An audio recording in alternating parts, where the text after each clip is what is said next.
Welcome to You, Me in the Counselling World, the podcast dedicated to student counsellors and their road to getting qualified and beyond. Today it's episode 11, and I would like to talk to you all about how I personally prepare for clients, the little rituals that I follow, and what I do to really help make a difference. If you listen to this on Apple Podcasts and would like to leave a review, please do so. It would really help me out. Hey everybody, welcome to episode 11. I hope you're all doing really well.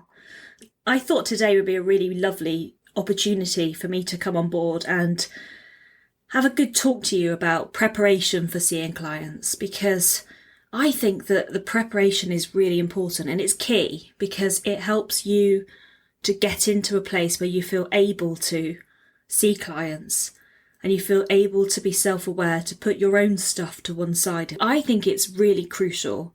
I think it's actually a really nice topic because it links beautifully into areas such as self-care and making sure that you're providing what you need for yourself to be kind of at the optimum, I guess. And I guess it stands to reason that if you sort of rush from your day job, so to speak, rush over to see clients if you're on placement and not take any time to sort of check in with yourself and to check in with your space and your surroundings, I guess that can be really difficult, because I think that it's just, and it's such an important part of the process is you allowing that time and really sort of holding your client in mind for a little while. So there's lots of things that I do that have changed over the years. When I first began and I was on placement, I did a lot more of these rituals than I do now. So I thought what I would do today is talk to you about what I used to do on placement and some of the things that I came up against when I was on placement and how that has changed over the years and how I found myself preparing in a slightly different way for clients. So I hope that's something that you think will be useful for you all. If it is, then please keep listening. Thank you so much to everybody that has, been so kind on social media. It's been so helpful, and to hear your comments and your messages and to see that you're all connecting so well with the podcast just feels great. It's really helpful. And it gives me a little boost every time. So thank you for those of you that have done that. If you would like to leave a review, if you've enjoyed this podcast, please do, whether it's on Apple or on any of the platforms that you use to listen. It just helps me so much. It helps push things out and it really helps from a morale point of view. It's just so helpful. So thank you so much to everybody that has done that already. Anyway, on to the topic in hand. Let's have a think about preparation. So if I think back to my old placement days, at that time I was working in another job in the daytime and I was seeing clients of an evening time. So sometimes I might come straight from work.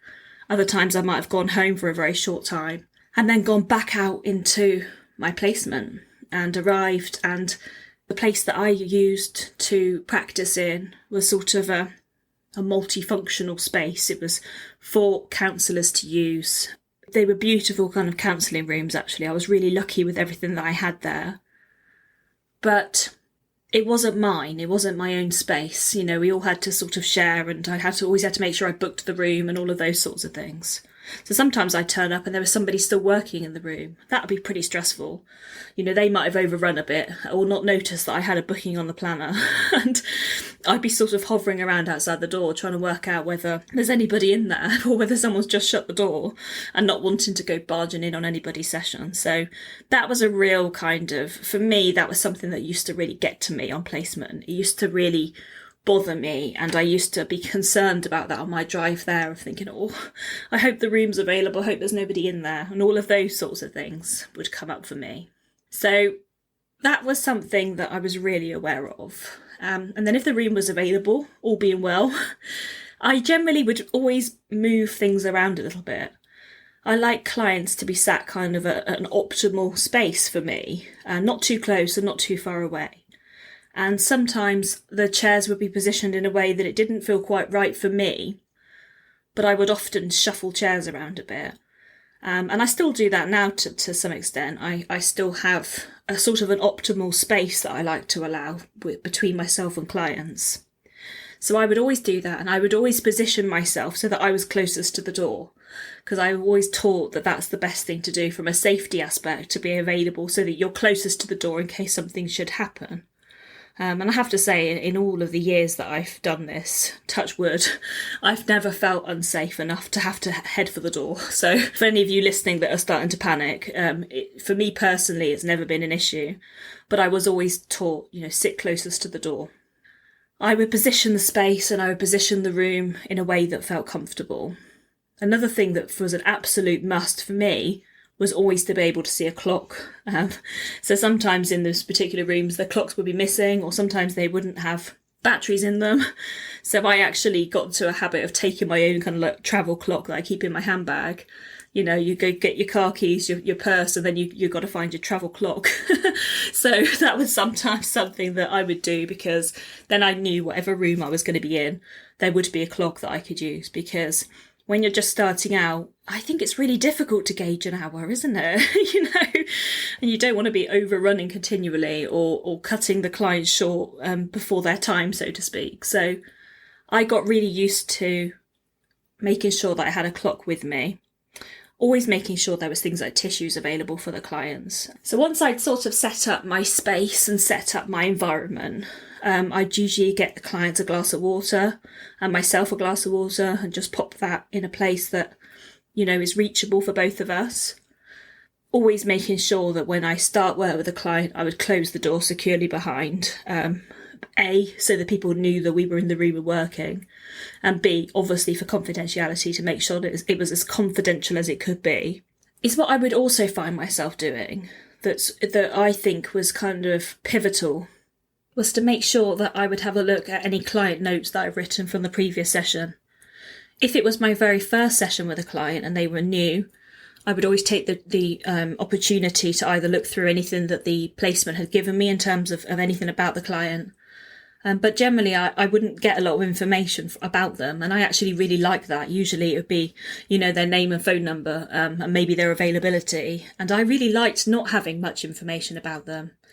I would always have a look and see if there's any emails that they might have sent me before the session, just to see if I can get any sort of background of things they might have told me, or things they might have asked or requested. And for me, it was this process of either looking through stuff about them or reading notes about them that I'd previously written, that sort of took me out of my stuff and take me into their world a little bit. So putting me a bit more in line with them. And it was sort of part of this process that I was able to park some of what I might have been thinking about in my own life. Sort of get into the zone is the only way I can describe it. It would help me to get into that zone. So I would take a good 10 minutes or so to just, flick through notes, just sit and think about the client, but really carefully not planning anything. It is really easy to start thinking, oh yeah, they said that last time and I must try and ask them about that. Or, oh yeah, they said that, 3 weeks ago and I still haven't asked them about that again. I think that we can't plan in that way. We can't take clients back like that. But it's what we can do is clock those crucial bits from our notes and think, actually, that reminds me of something they said last time, or, oh yeah, that feels like that could be really relevant. So it's about trying not to plan, try not to come up with anything in particular, but just being able to say, actually, I'm in their shoes with them, so to speak. So for me, it would just really help to ground me. And I still do that to this day. I always take time just to have a quick flick through of my extremely brief notes. I very rarely write. I write very little in terms of notes these days. But when I was first starting out, I'd write a lot more notes, a lot more in depth, because I was so scared I was going to forget something crucial. So I would write a lot and try and cover myself a lot. So I stopped doing that, and I don't need to do that anymore. There's nothing wrong in writing lots of notes if it's helpful to you. I just used to find that for me personally, it was a little bit of a chore, and it wasn't something that I found particularly useful. So now I write down, a few lines of something that's really key. But back in the placement days, I wrote a lot of notes, and I think that is the right thing to do. It feels right that you have enough background of the client. So after I'd read the notes through, I would generally sort of get my diary out and have a look and have a think about if I was going to book them in again, when I might like to book them in for, any particular days or times when I might not be available, so that I can remember to mention that to them. And in doing this, I think, again, it just took me out of my stuff and much more into the room and much more available to accept the client coming into the space. And then for me, I would always just sit, and I don't do this as much now as I used to, and I think maybe I think I'll go back to doing it. I would just sit and, not necessarily think about anything, but just sit and be, and maybe look out the window or watch the clock, or sometimes read. Sometimes I would just sit and have a little flick through a book, or Therapy Today or something like that. Those magazines were always everywhere in the placement that I was in. So Therapy Today was readily available, and you could flick through it and have a look at what the BACP have to say for themselves that month. So I would do that sometimes, and I'd always have one eye out looking for the client that might walk up the drive. And I generally would go meet the client. So I would meet them, I'd go out to the front door and meet them when they arrived, and then take them into the room. So again, that was part of my ritual with them. It was part of inviting them into the space. And I think essentially it's about making time to put your stuff to one side and focusing on them for a bit. And I think that the transition is really, really crucial to get that transition in place. Again, I think that it's something which I've learned in time to do quicker. I don't need as long anymore. But there's nothing wrong in having a decent amount of time.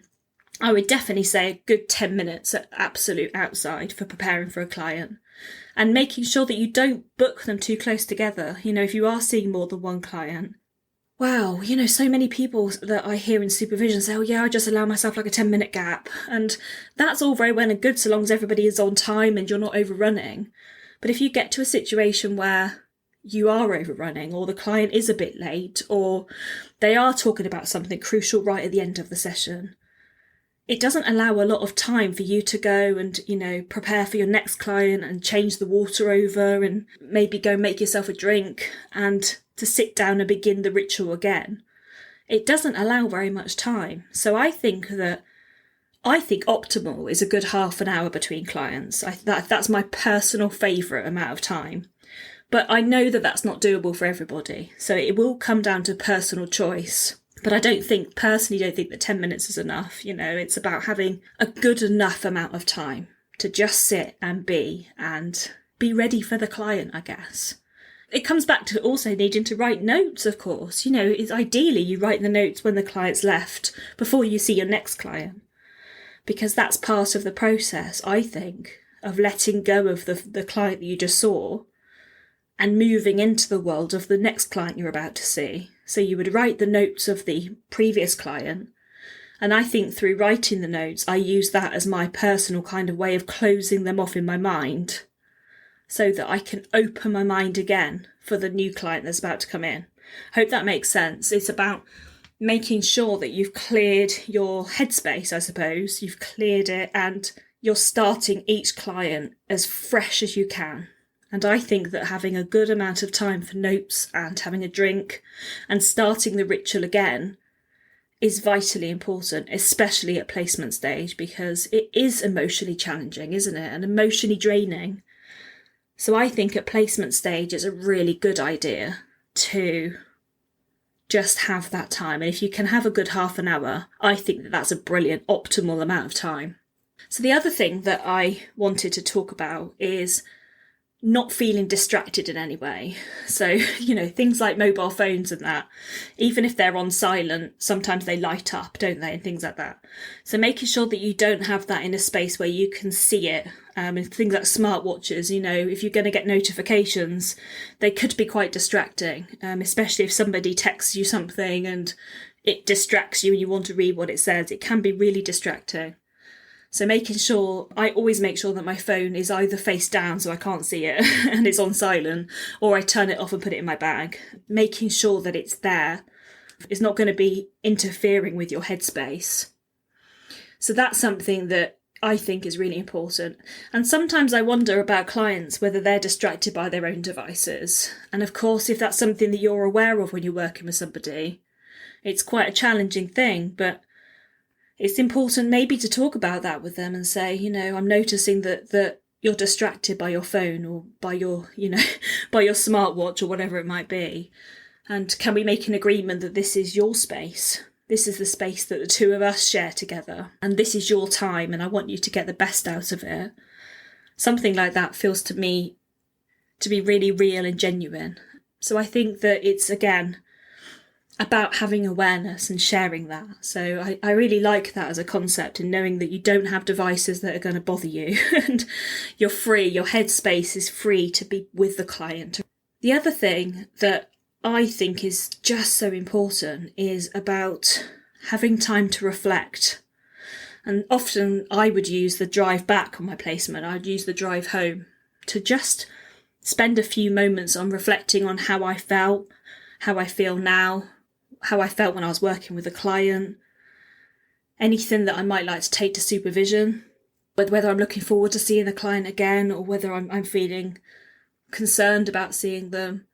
And just using that space. So sometimes it's the drive home. If you don't have a long drive home, then maybe go for a little walk around the block if that's something that you feel able to do afterwards. Or just simply sit in the room for a little bit longer after you've seen your last client.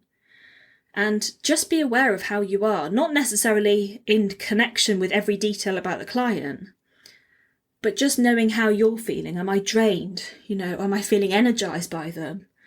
Do I feel exhausted by them? And using that as clues, all of those things are clues for you to understand not only you, but to understand the client that you've just been working with. If they are a person that leaves you feeling very, very drained, what does that say about them? And what does that say about you? Because you can bet your bottom dollar that if you're feeling drained, then other people in their lives might also be left feeling that way by them. So it's just really good knowledge and good information, isn't it, to bear it in mind. I think so much of this is about self-care for counsellors and about being really kind to yourself. And if you can find a way that you're not rushing back from work to go straight to a placement, or you're not rushing straight from a placement to go to work, or vice versa, about allowing yourself the space that you need to do this, because it's not an easy job. Counselling people is not easy by any stretch of the imagination. And I think that we need sometimes to have kindness towards ourselves and to really be kind and say, my gosh, well done. Pat yourself on the back for the things that you've done well. Don't beat yourself up for the things that didn't go so well. Focus on the things that did go well and say to yourself, well done, well done for making this happen. Because everything that you're doing is you doing your best to be there. And there's nothing better than that. There's nothing more special and more valuable than that. So treat yourself with that respect and dignity by allowing yourself space, allowing yourself time, and not over pushing yourself by cramming in too much without adequate gaps, without enough time to go and get a glass of water and a quick walk around the block if you need it. Be cautious with it, because that is really, really key. Because I think that it's about looking after you, because if you don't look after you, you can't look after other people and you can't give to other people in the same way. I hope all of that was useful. It's quite a short topic today. I didn't feel as if this needed to be a very long episode, but it felt like it was so important to share that preparation and the preparation process. When I reflect back on what it was like then compared to how I am now, there's so much within that still stands. I still do those things. And I just think the difference being is I don't allow quite as much time as I did back then. But as I'm talking to you all about it now, I'm realising that actually it's absolutely key. And maybe I will begin to allow myself a little bit more time. Maybe I'll take a little bit of my own advice on this. But certainly for stepping out at the beginning of your road, I think that it's important to allow yourself time and space and be kind and not overbook yourself and overfill your diary. As much as you want to get those placement hours ticked off, you need to come out of this the other side feeling okay and feeling as if you've done your absolute best. So I hope all of that makes sense and it's helpful. And if any of you have any comments about this or any other ideas of rituals that you like to do before you see a client, please come and see me. Come and follow me on Facebook. I just love that. I love chatting to you all. It just is so rewarding, and I love hearing about what you've been up to and how things have been. I hope that you enjoyed, and I hope you found it useful. I will really look forward to seeing you again soon. So take care of yourselves. Thank you for joining me today. It's great to have you here. If you would like to strike up a conversation, ask any questions, or let me know about your own training, please do come and find me on Facebook. Details will be in the show notes. And don't forget to help me to reach more people by sharing this podcast. Have a great week. Looking forward to creating something new for next time. Bye-bye.